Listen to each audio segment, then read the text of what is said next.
If you are looking for spells to persuade, influence, and even dominate others, then keep watching. It is possible to cast a spell on someone and keep them under your spell in order to get what you need.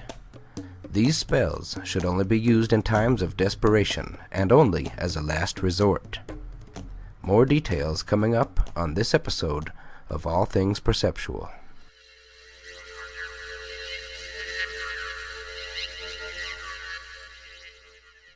Domination spells were created to level the playing field in a situation where others hold power over you. Situations where people are oppressed, such as in times of slavery or in instances of extreme abuse of power. The powerless have used magic spells when that is the only recourse they have. Before using these spells, you should examine your motives. If your goal is to use a spell to control someone for selfish reasons, then think twice. The use of magic with malevolent intentions almost always attracts the same back onto the spellcaster with dire results. Those things being considered, let's begin with candle magic. Commanding candle spell. To get another to do your bidding. This spell requires 2 candles, one to represent you, and the other to represent the target of your spell. A white candle is used to represent your target. A purple candle should be used to display your power. If purple is unavailable, you can substitute either red or black. Do not use 2 white candles. First, carve your target's name and identifying information into the white candle. Then, carve the second candle to represent you. A purple candle is best because purple represents power and authority. Take 9 pieces of black thread and knot them around the white candle about 1 inch apart. Concentrate on a vision of the other person's pliability and cooperative attitude towards you. Elevate the purple candle. Position the white candle so that it looks up toward the other candle. Then light the candles. As the white candle burns and the strings break, the person's will submits to your own. Another way to use spell candles is to compel someone to tell the truth. Again, in this instance, a purple candle would be most appropriate. Write your target's name on a brown piece of paper 9 times. Then, cross over their name 9 times with your own name. Place this paper under your purple candle and burn it incrementally for 7 days, coordinated with a waxing moon. Each time you light the candle, call the person's name aloud, demanding, "I command you, I compel you. I command you, I compel you. Tell me the truth." When the candle burns all the way down, wrap any leftover wax in brown paper and dispose of it at a crossroads.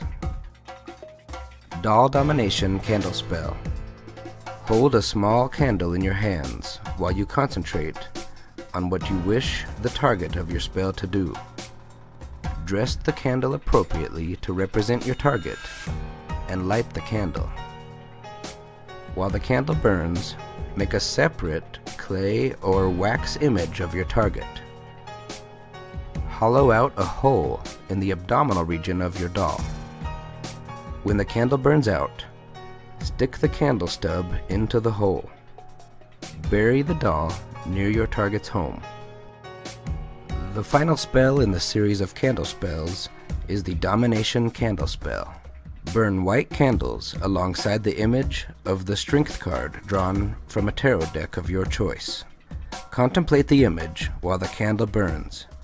Then place the card under your pillow, where it should remain until the spell is no longer needed. Difficult guessed spell to get someone to hurry up. To encourage a late guest to finally show up, stick a needle into the top of a broomstick. Allegedly, the missing guest will feel this like a sharp pain in the backside and feel compelled to arrive quickly. Difficult guest spell number 2.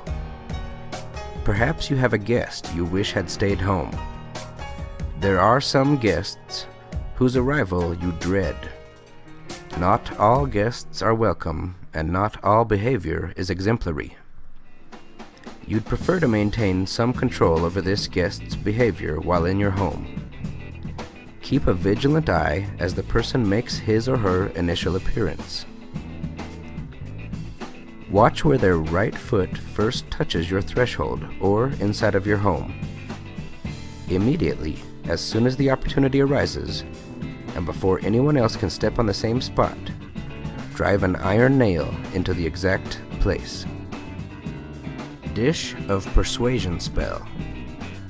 This spell intends to charm and enchant someone, in all senses of the words, so that they desire to please you. First, place a photograph of your target face up in a casserole or similar dish. If you don't have a photograph, then write the target's name and identifying information on a piece of paper. Place a magnet into the dish. Then add honey, sugar syrup, ground licorice root, and carnation petals if those are available. Cover everything with olive oil until the dish is approximately 3/4 full. Create a simple cotton wick. Insert it into the oil and burn. Stir this magic brew at least once daily. Hollyhock Domination. Hollyhocks are frequently the tallest, most dominating flowers in the garden. Allegedly, they help you to achieve that dominance too.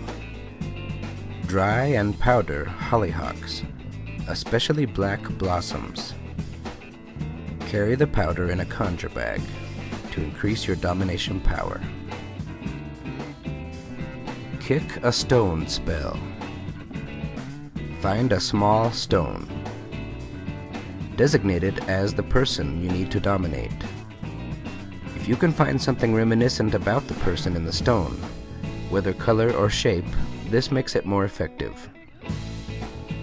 Bring the little rock home. As soon as you enter your home, throw the rock on the floor and begin kicking it around gently. Your goal is submission, not injury. Kick the rock gently through your home until it rolls under your bed. As you kick the stone, visualize the rock as your spell's target. Actually see the person as if they were the size of the rock running before you. Address the rock by the person's name. Tell it what you need. Visualize the person doing your bidding, extending cooperation, fulfilling whatever is your key need or desire. Leave the rock under your bed. Should you ever need to reinforce the spell, bring the rock outside, urinate on it, and start the kicking process all over again. Putty in my hands spell. Write your target's name, identifying information, and your desires on silly putty, plasticine, or any type of clay. Play with it. Roll it into a ball. Stretch it, bounce it.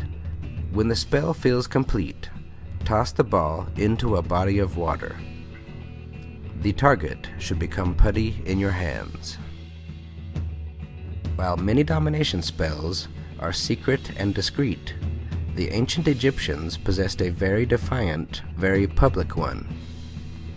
Your enemy's image or name was painted on the soles of your shoes, so that you could scrunch him or her into the dirt with every single step, keeping the person underfoot, under control, and under your power.